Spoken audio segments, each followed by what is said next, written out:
Meu nome é Ernesto, eu estou aqui representando a Casa de Estudos Espíritas Fraternidade, fica aqui no São Bento da Lagoa.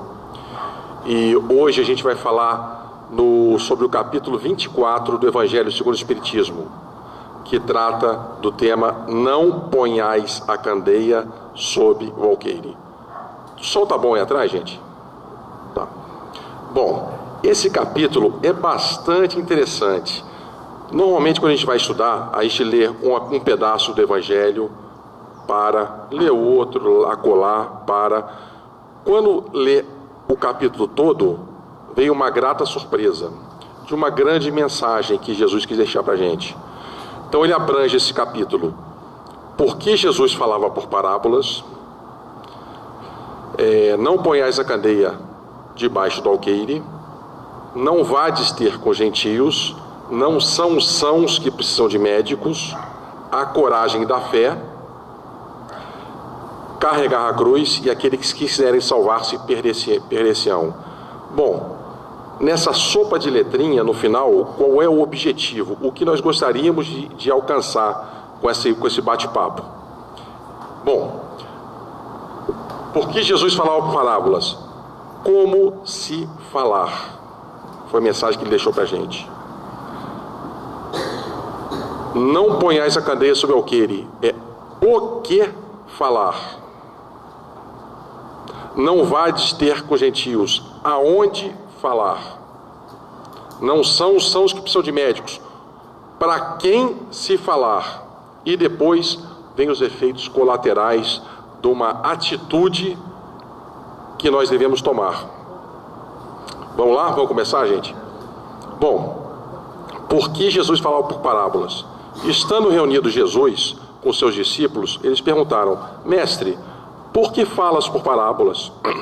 Ele respondeu: porque a vós foi dado conhecer os mistérios dos céus, mas a eles isso ainda não foi dado. Aqueles que têm, mais se dará, e eles ficarão na abundância. E aqueles que não têm e pensam ter, até o que eles pensam ter ser-lhe tirado. Bom, o que quer dizer isso? Alguém tem algum palpite para falar? Alguém se aventura? Vamos lá. Temos 4 figuras nessa parábola: os que entendem, os que não entendem, os que acham que entendem e os outros que não estão nem aí para nada. Estavam curtindo a vidinha deles, estavam nem aí para nada, nem escutavam Jesus, nem sabiam quem era Jesus. Muito bem. As parábolas foi um artifício genial utilizado por Jesus para falar de uma forma metafórica, artificial, alegórica, para tentar abranger as questões mais difíceis da sua doutrina, da Boa Nova, e tentar pegar o máximo de pessoas possíveis, porque eles sabiam que a grande maioria não estava em condições de entender. Então Jesus estava fazendo a semeadura. Em fazendo a semeadura, ele falou: tenho que saber falar. Vou falar de um jeito para uns e de outro jeito para outros. Mas, mesmo para aqueles que não entendem, ficará a semeadura, e algum dia, para uns mais, para outros menos, isso será entendido perfeitamente. E o maior exemplo disso é que nós estamos aqui 2000 anos depois, 2000 e poucos anos depois, falando sobre isso. Obviamente, se nós estivéssemos lá, nós faríamos parte daqueles que não entendiam, porque hoje nós ainda estamos tentando entender. Muito bem. Ela abrangia as questões mais difíceis e mais abstratas. E aí, quando fala a vós isso foi dado a entender, os mistérios dos céus, porque os discípulos eles eram os caras, né? A gente sabe que os discípulos, eles não foram buscados à revelia. Eles eram grandes missionários que tinham essa missão no processo reencarnatório deles. Não obstante, eles tivessem reencarnado em diversas gamas da sociedade, como ignorantes, como pessoas rudes, tinha de tudo, mas eles tinham a estrutura espiritual por trás. E aí se explica: aqueles que foi dado a entender aqueles que entenderam, mais ser-lhe-á dado. Porque Jesus sentava com eles e explicava, debatia, conversava. Por quê? Porque eles seriam os multiplicadores da Boa Nova. Eles seriam os disseminadores. Jesus plantou a semente da Boa Nova e eles dariam continuidade. Muito bem. Isso se explica, em parte, àqueles que têm, mais se dará. Pelo fato de Jesus sentar e dar mais luz para eles, e também pelo fato de eles serem multiplicadores da doutrina, quanto mais eles fizessem aquele bem, mais condições estruturais eles teriam, mais energia e mais apoio espiritual para continuar fazendo bem. Então, aqueles que têm, mais se dará. E outra figura dessa parábola, aqueles que não entendem. Bom, aqueles que não entendem não, aqueles que acham que entendem. Vamos começar por aí. Por quê? Tudo na vida e a toda semeadura tem a sua infância, a sua adolescência e a sua maturidade. Tudo. As pessoas, como seres individuais, a civilização. Cada um tem um nível. Eles vão perguntar, poxa, coisa esquisita você está falando, Ernesto? Deixa de ser bobo. Como é que, se a civilização é composta de a soma dos seres, como é que cada um tem um nível distinto? Tem. Por nós sermos seres individuais, cada um tem um nivelamento e uma capacidade de entendimento em amplo espectro de tudo. A soma e depois a média da população vai dar o conhecimento de uma civilização. Então os conhecimentos eles são absolutamente heterogêneos. Em falando de semeadura, não se podia falar tudo. Jesus falou parte, Moisés falou uma parte, os profetas falaram mais um pouquinho, e daí veio Jesus com a segunda revelação, com a Boa Nova, transformando aquilo que Moisés tinha dito, transformando, ele não desfez, ele só modificou, só deu uma nova roupagem, passando de um Deus duro, contundente, para um Deus de amor, generoso. Ora, para aquele povo semi-bárbaro, Moisés tinha que falar daquela forma, senão ninguém ia seguir ele. Aí veio a segunda revelação, Jesus falando de um amor absoluto. Muito bem. E quero crer que nós não tivemos ainda todas as revelações, porque não há mistérios que venham a ser ocultos para sempre. Tudo será revelado nas noites dos tempos, ou será descoberto. E aí veio a terceira revelação, que para nós espíritas é o Espiritismo, dizendo um monte de coisa que outrora não foi dito, ou falando ou complementando. Mas ainda tudo não foi dito. Tem coisas que a gente para pensar que a gente não consegue. A gente tem que parar a linha de raciocínio. Por exemplo, infinito. Vamos falar de infinito. Deus, cada um imagina Deus. A gente sabe que Deus, poxa, cada um faz uma ideia. A gente não consegue imaginar Deus. Cada um vê como um raio, outros veem como Jesus, outros vê como eletricidade. É individual. O importante é saber que Deus existe. É o Criador de todas as coisas, soberanamente justo e bom. É o que a gente sabe. Ponto. O que mais que a gente tem condição de saber sobre Deus? A gente tem que parar por aí, porque o nosso conhecimento, a nossa massa encefálica não atinge. Além disso, não consegue. Mas a gente acredita, sabe que existe, vê pela natureza que Ele é o Criador de tudo. Então, se uma luz muito grande fosse dado, muitos poderiam subverter o entendimento e falar coisas que não deviam. Então, esses são aqueles que achavam que entendiam e não entendiam. Porque eles poderiam se pôr numa posição de sair disseminando coisas indevidas. Que também se explica aqueles que acham que têm, até isso ser já tirado. A gente estava conversando hoje aqui, e depois a Rosângela vai explicar sobre o determinismo. Fica para ela a responsabilidade. É isso. Muitas vezes a misericórdia divina vai, e para não lhe agravar os processos kármicos, por misericórdia, eles encurtam aquilo para que você não fique mais devedor do que devia. porque senão não tem fim. Isso é misericórdia. E temos a outra figura, que é a grande maioria, aqueles que não entendiam. Éramos nós lá, que eram os estropiados, os miseráveis, os desgraçados, os deserdados de toda sorte, os abandonados, aleijados. Aí Jesus chegava, aquele danado, arrebanhava aquele povo todo e subia no monte, e aqueles maltrapilhos tudo atrás dele, que pareciam formiguinhas. E eles falavam: vocês não entenderam, né, meus filhos, meus irmãos, vocês não entenderam, né? Se preocupa não, não é importante não. Basta que vocês se preocupem com duas coisas: tenham amor e caridade.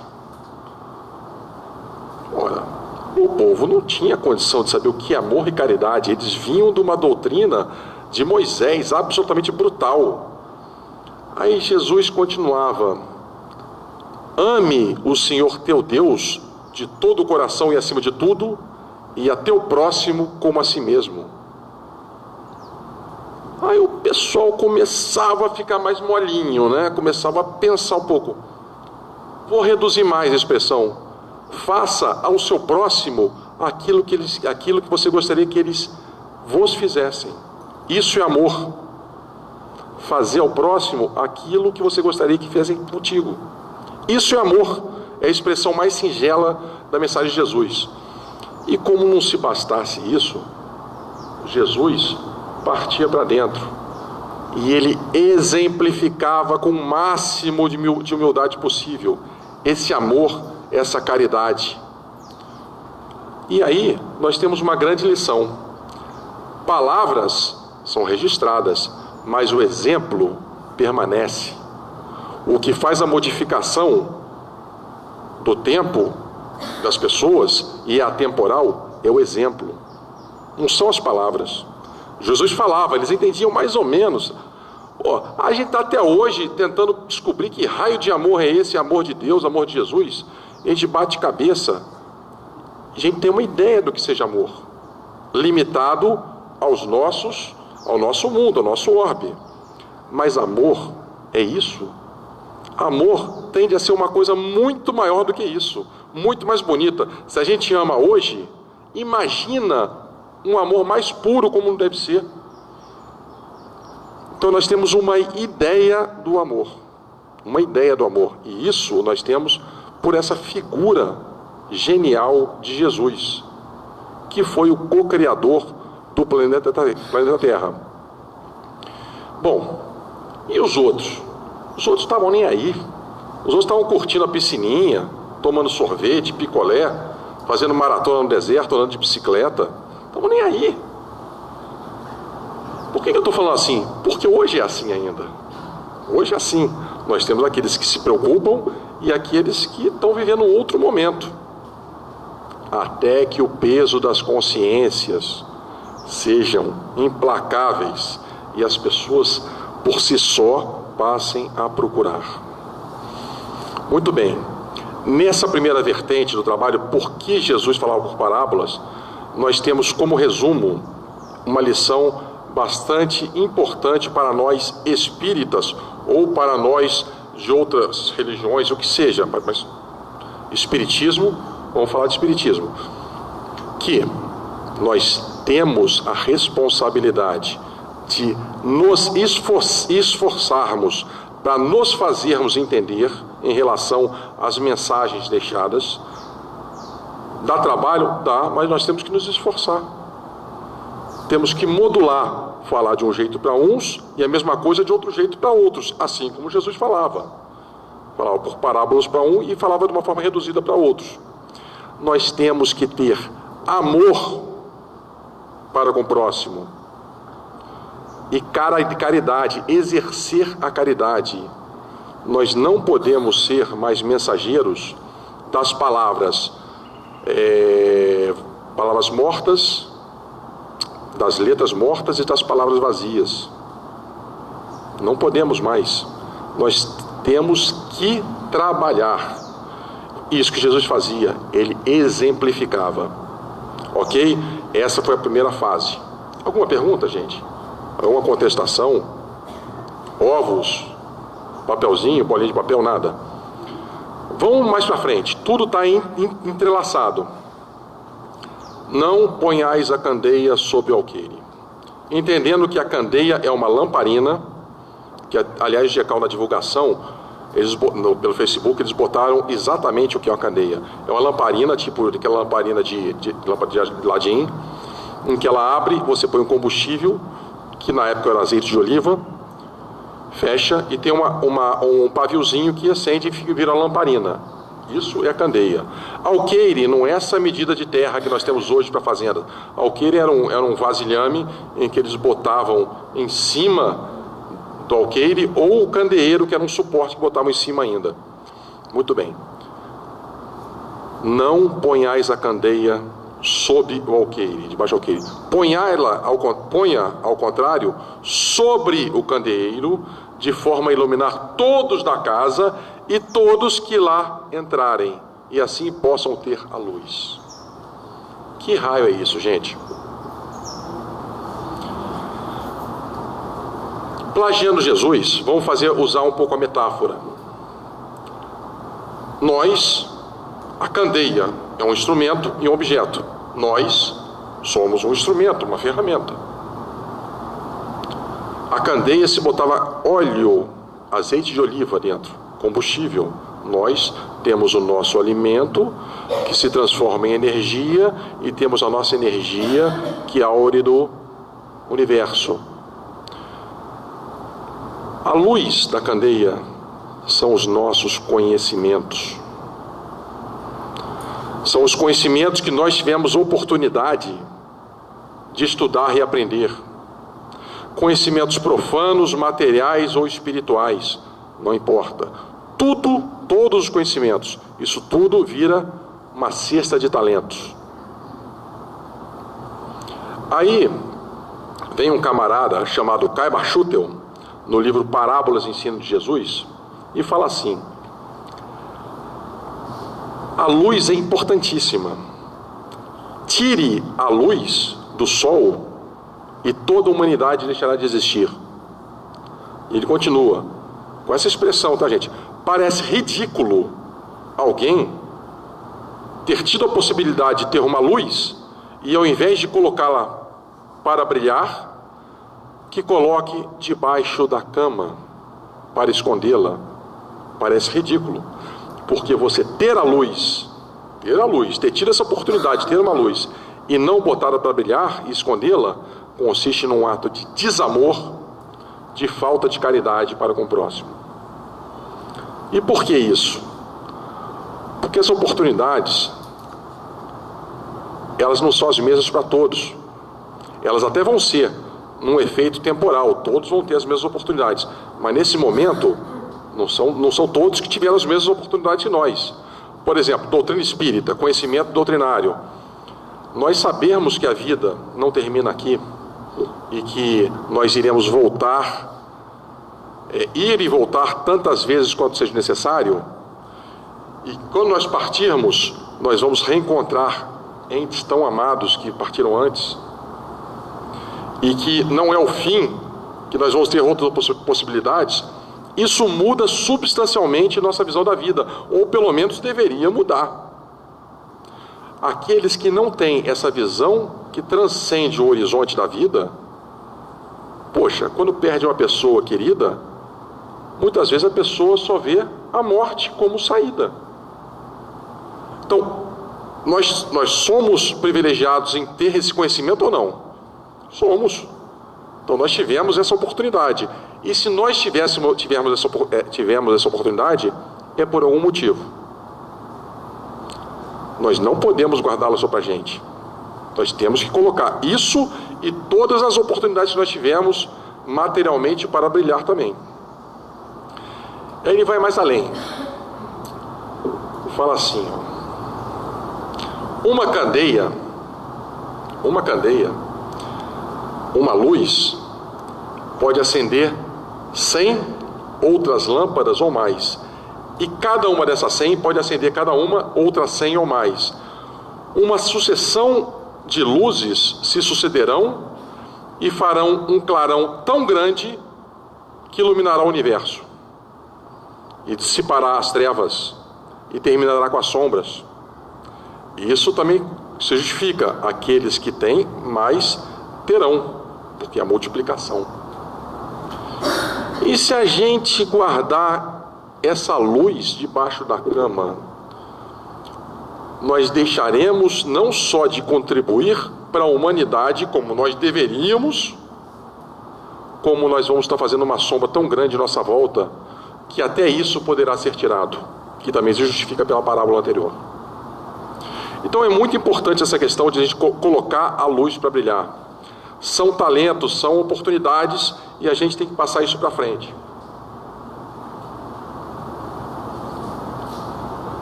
Algum comentário, gente?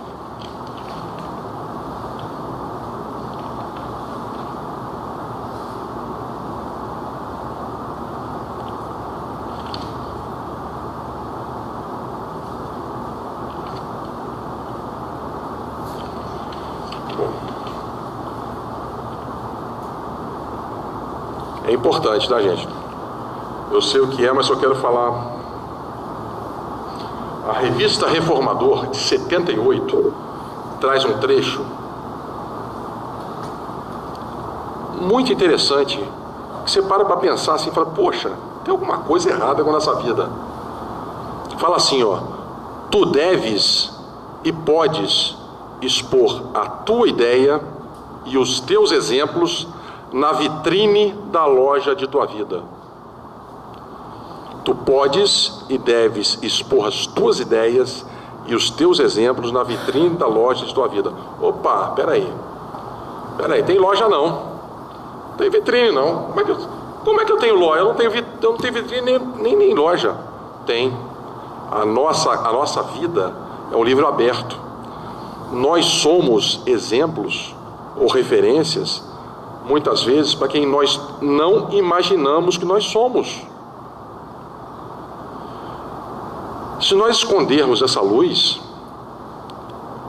nós podemos ser muito cobrados por não ter feito bem a várias pessoas desconhecidas e alguns conhecidos que nós não imaginamos que dependem da gente e dependem, para eles se alavancarem nessa vida. Gente, isso é muito sério, é muito importante. Nós não podemos. Aí, peraí, então eu tenho que expor a minha luz, a luz que eu... Tá bom. Expor até que limite? Vamos falar de doutrina espírita. Você está falando que eu devo expor, né? Legal. E eu devo conversar sobre o espiritismo com alguém que não é espírita? Até que limite? Até o limite do bom senso. Até o limite do diálogo. Sempre que demandados, mas parando no limite do diálogo ou da exposição. Porque nós temos experiências, isso acontece dentro das casas espíritas, mesmo entre espíritas. O diálogo vira debate, as pessoas acreditam que a sua vertente é a mais correta, o debate vira embate, o embate vira combate e daqui a pouco está todo mundo se tapeando, falando das mesmas coisas. Então nós temos que ter bom senso de falar com amor, com caridade. Quando chegar no limite, na linha tênue, que vai ultrapassar o amor para o desamor, a gente tem que parar. Nós temos que falar sempre que formos demandados, mas nós estamos aqui para dar a nossa contribuição, até onde nós pudermos, porque senão é um ciclo que vira disputas seccionárias e por aí vai, e é uma coisa horrorosa, e a gente não está aqui para isso. Muito bem. Então nós já soubemos, já vimos que a gente tem que expor a nossa luz com amor, com caridade e exemplificar. E onde a gente tem que fazer isso? Onde está escrito, não vades ter com os gentios.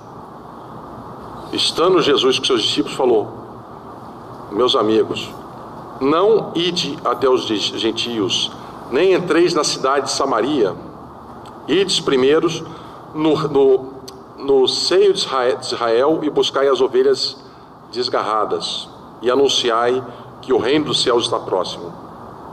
Ora, o que Jesus tinha contra os gentios ou contra os samaritanos? Nada. Simplesmente os gentios eram povos pagãos que ainda acreditavam em vários deuses. Os samaritanos, eles não eram judeus ortodoxos, então eles não eram praticantes integrais da religião. Então eles eram conhecidos como pessoas de má vida. Muito bem. Jesus simplesmente foi genial. Ele falou de uma forma lógica, de uma forma direta. Falou: não, faz o seguinte, Moisés esteve aí, outros profetas vieram, faz o seguinte, vão terminar a semeadura que se iniciou. É muito mais fácil do que vocês começarem do zero. Porque vocês forem pregar para um povo que acredita em vários deuses, que existe um Deus único, vocês vão ter um esforço sobre-humano para convencer esse pessoal e ainda vão deixar de concluir aquela obra. Vão lá e concluam aquela obra antes de tentar convencer os outros daquilo que eles não querem ser convencidos, porque ainda não está no momento da semeadura deles. E assim eles fizeram. Fizeram assim, e mais tarde eles foram botar a cruz no seio do paganismo. Foram divulgando, propagando uma coisa de cada vez. O que isso quer dizer, hein, gente? O que isso quer dizer? Onde? Isso quer dizer que a gente não deve impor a nossa religião a outras pessoas que têm religiões, que adoram suas religiões. Eles estão felizes, gente. As religiões estão aí para cumprir uma tarefa importantíssima. Por que os espíritos, quando deram a doutrina dos espíritos, eles não colocaram religião dos espíritos? Por quê, hein? Porque não é religião? Tudo foi genial. Eles colocaram aquilo como uma doutrina que se apoia num tríplice aspecto: ciência, filosofia e religião. Se os espíritos falaram, o que eu vos trago hoje é uma religião, eles estariam desmerecendo todas as outras religiões, que são importantes nesse momento, porque é que nem roupa, cada qual veste a que melhor lhe cabe. Então as religiões são importantes e haverá um dia que elas serão unificadas numa religião chamada amor. Qual vai ser o nome? Vai ser o catolicismo? O espiritismo? Não, não tem nome, não é importante, vai ser o amor, mas hoje é importante. Então, peraí. Então, se eu tenho que divulgar, vou fazer o seguinte, não tem esse food truck aí, que o pessoal, caminhão de comida, eu vou fazer o seguinte, vou fazer o spiritual truck, vou pegar um caminhão, botar espiritismo, vou parar na frente das igrejas e propagar o espiritismo. Não! Não! Haja com amor. Quando você passa o limite, você está sendo agredindo, você está agindo como desamor. Não faça isso. Eu vou para o deserto pregar para essa serpente. Não! Use a sua energia aonde ela é bem-vinda e fará uma semeadura que dará bons frutos. Sempre que demandado. Sempre que demandado. Mas sem corromper essa linha tênue do amor. Onde nós devemos pregar então? Nos centros espíritas, para os nossos amigos, quando pedirem, para os nossos familiares, para os nossos dependentes, e por aí vai. Mas o exercício do espiritismo, em termos de estudo, é no centro espírita. Por isso nós temos a evangelização infantil, da mocidade, dos adultos, as palestras e por aí vai. Isso eu estou falando de palavras. E os exemplos, hein? Sempre, 24 horas por dia. Espírita, não é espírita no centro espírita, é 24 horas por dia. Católico, 24 horas por dia. Seja qual religião for, 24 horas por dia. Exemplo, sempre. Mas fundamentalmente o exercício se dá onde se congregam as pessoas que têm o interesse em aprofundar nas questões, que é as casas espíritas. Ele não vai pregar o espiritismo em templos, né, de outras religiões, não faz sentido, seria loucura. Ok, vamos continuando. E para quem, hein? E para quem?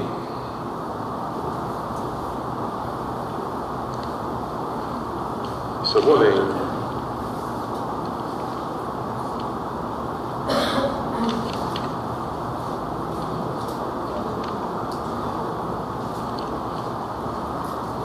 Não são os sãos que precisam de médico.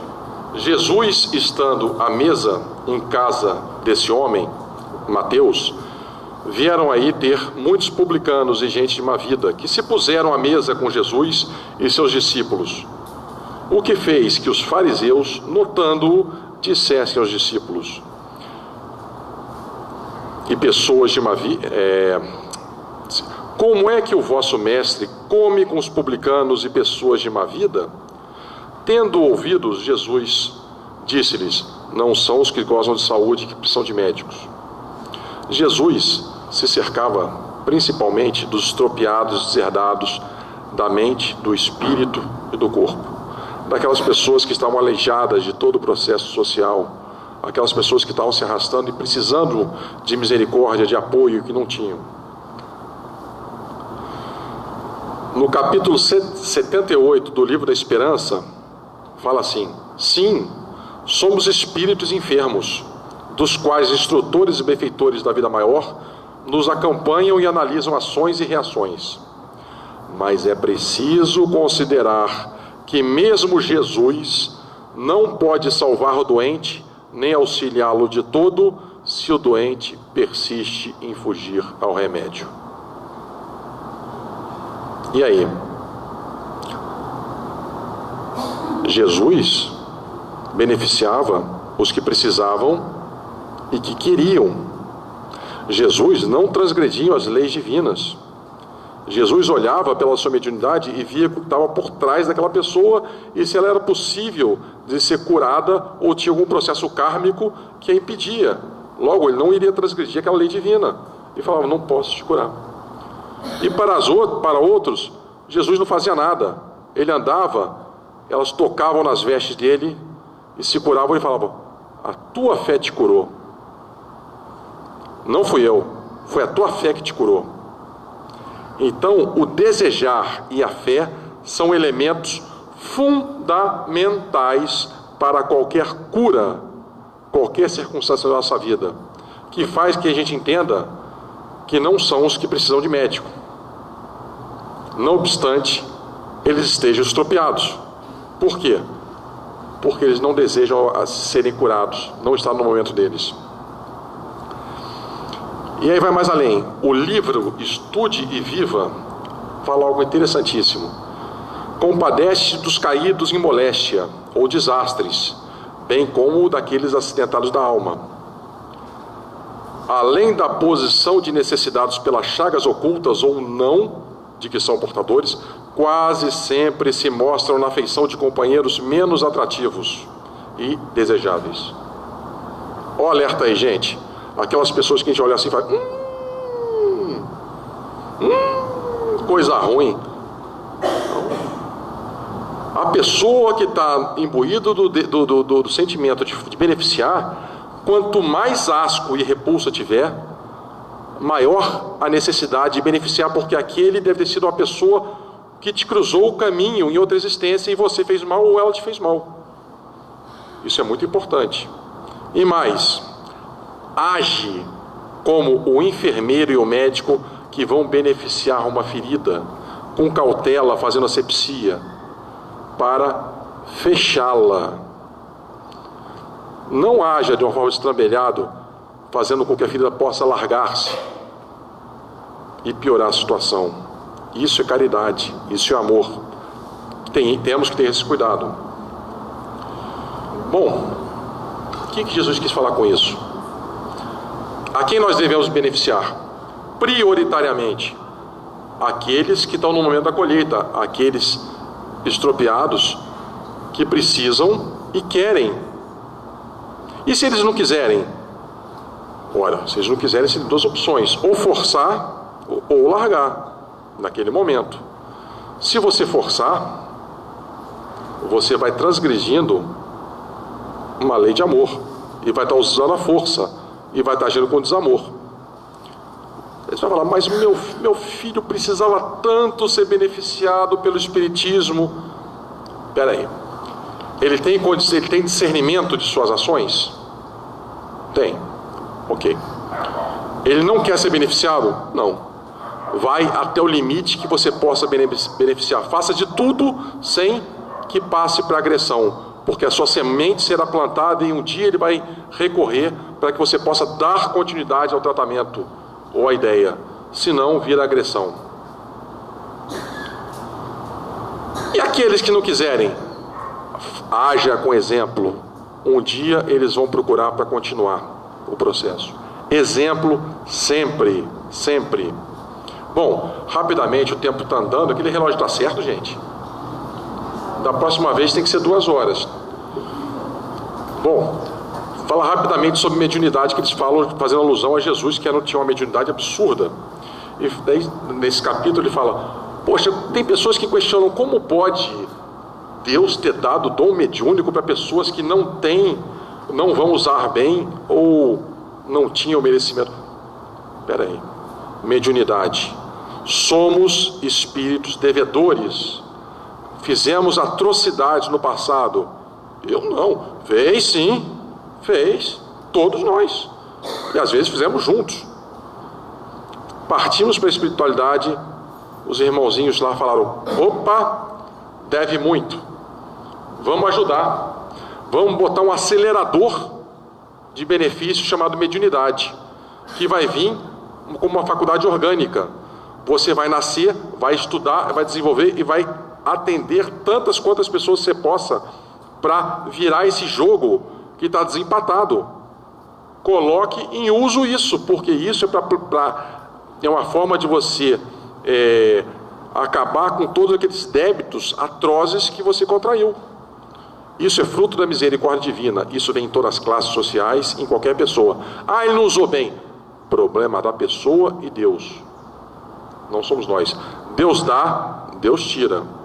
Mas antes de tirar, aqueles que usam mal ou não usam, principalmente os que usam mal, poderão ter surpresas desagradáveis pelo caminho, com presenças de espíritos zombeteiros, espíritos cruéis, que poderão fazer dele um instrumento e até um escravo no futuro, quando desencarnar.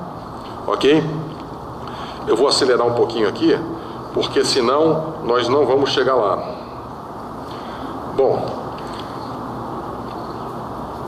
já vimos que nós temos que falar, como nós temos que falar, aonde e principalmente para quem. O que advém disso tudo? Os efeitos colaterais. Tem.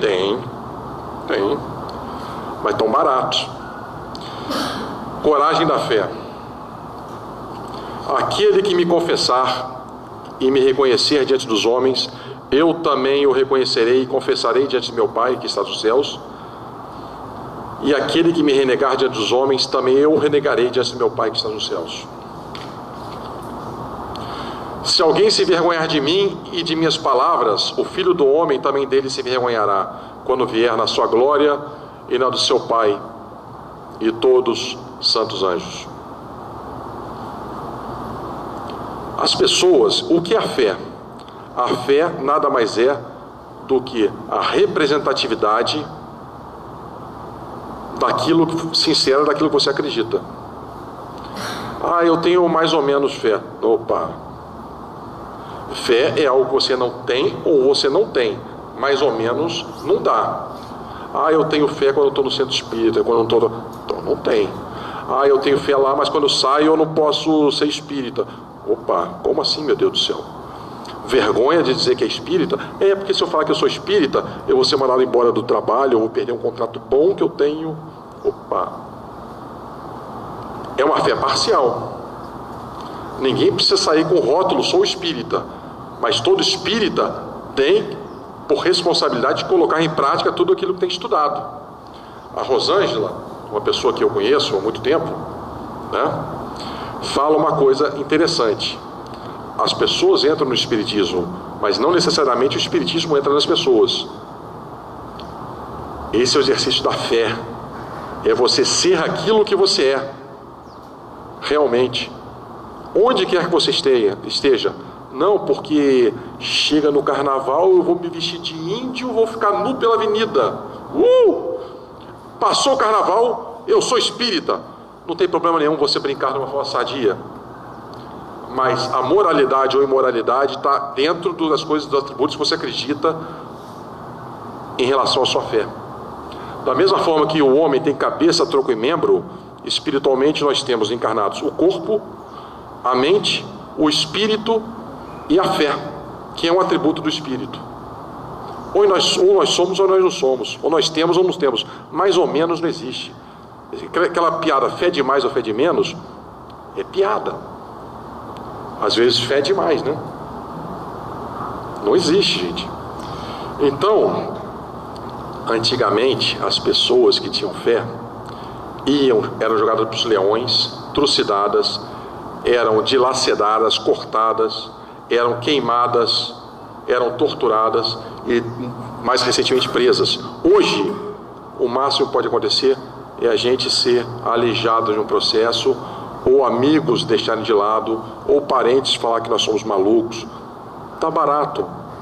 Se a nossa fé for aquilo, tá barato, porque já foi muito caro no passado e hoje não é mais assim. E a gente tem que dar graças a Deus. E é possível que nós tenhamos sido um dos leõezinhos lá que comeram, hein? Não duvido, não. Aí, juntando carregar a cruz, que é muito próximo da fé. Benditosos sereis quando os homens vos odiarem e separarem, quando vos tratarem injuriosamente, quando repelirem com mal o vosso nome, por causa do Filho do Homem. Rejubilai nesse dia e ficai em transporte de alegria, porque grande recompensa vos está reservada no céu, visto que era assim que os pais dele tratavam os profetas.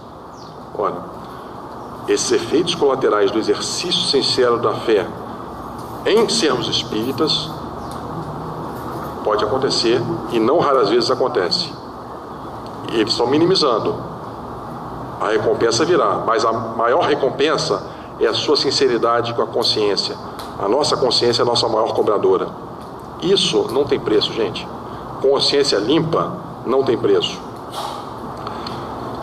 Acelerando mais um pouquinho, aqueles que quiserem salvar-se perder-se-ão.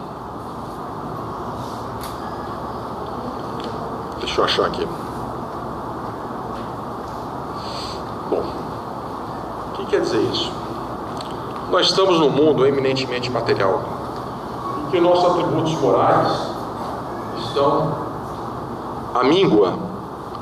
Tudo evoluiu muito rápido. O nosso senso moral está aqui embaixo. Está na hora da gente acelerar isso para nivelar.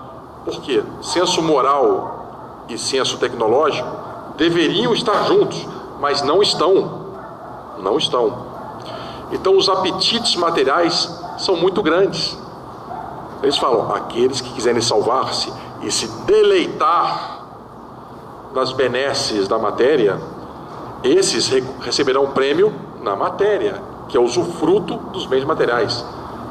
Mas se perder-se-ão, porque deixarão passar uma oportunidade ímpar na vida de modificação. Paulo de Tarso, Paulo de Tarso que era o pai da Lívia, não é? Que era o marido da Lívia, não é? Ele, quando a filha estava doente, ele foi... Não foi ele? Não? Estou errado? Quem é? Antes de ser Saulo. É Saulo, é. Então, a filha dele que tinha lepra, não era? Muito bem. A filha adoentada com lepra, ele tinha todos os poderes do mundo para comprar tudo, menos a saúde da filha. A esposa falou, Paulo, desça do teu pedestal, Paulo.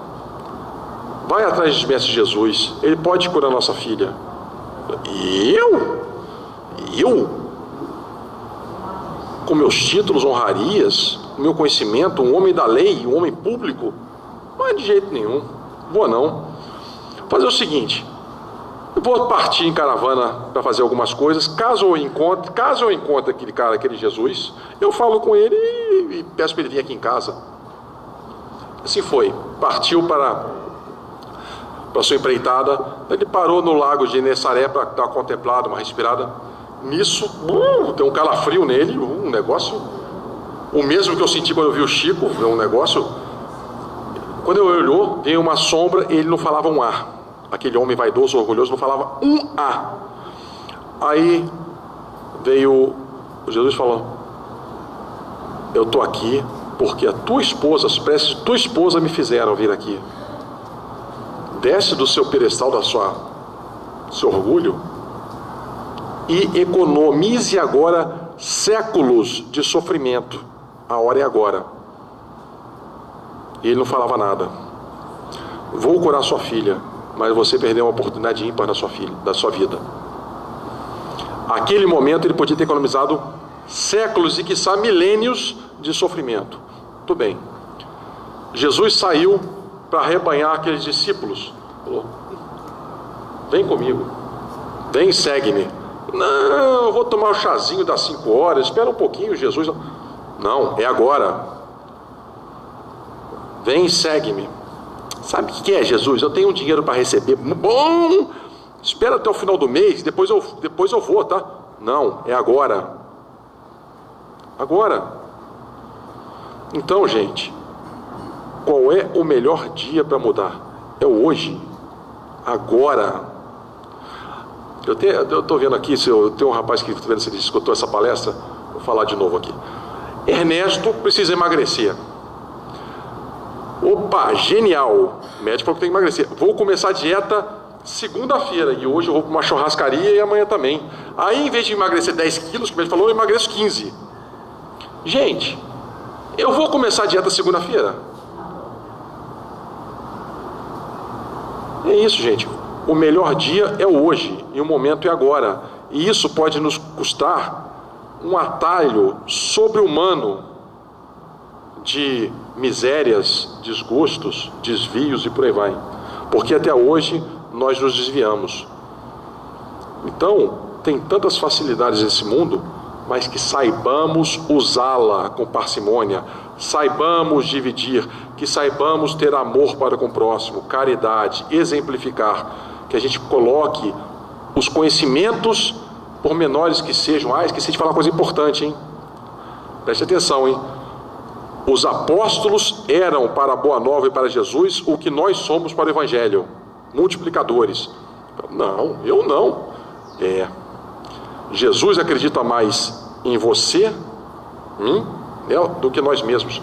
Nós somos multiplicadores do Espiritismo e dos exemplos. Nós temos essa responsabilidade. Eu não quero isso para mim. Opção sua, mas que você já é. Então que ponhamos a luz para brilhar, já que nós tivemos a oportunidade. Que nós saibamos falar e modular de acordo com cada qual, nos esforçando para nos fazermos entender e nos esforçando para não alargar as feridas, como médicos e enfermeiros de almas e de espíritos que nós somos, mesmo que nós achemos que não. Que nós não entremos em disputas, embates. O que é além do embate? O quê? Embates, combates. Não, a gente não tem que provar nada para ninguém. A gente tem que ser fiel à nossa consciência, à nossa fé. Ok? E aí nós vamos estar dando prosseguimento a uma semeadura que Jesus começou lá atrás, e nós fomos chamados a também participar dela com o quinhão de cada um, que não nos cabe saber qual é o nosso quinhão, mas é o hoje e o agora. Gente, desculpe o mau jeito, eu espero sinceramente que de alguma forma tenha contribuído, e que não fique só dentro da gente, que a gente possa canalizar e colocar em prática, ok? Obrigado, gente.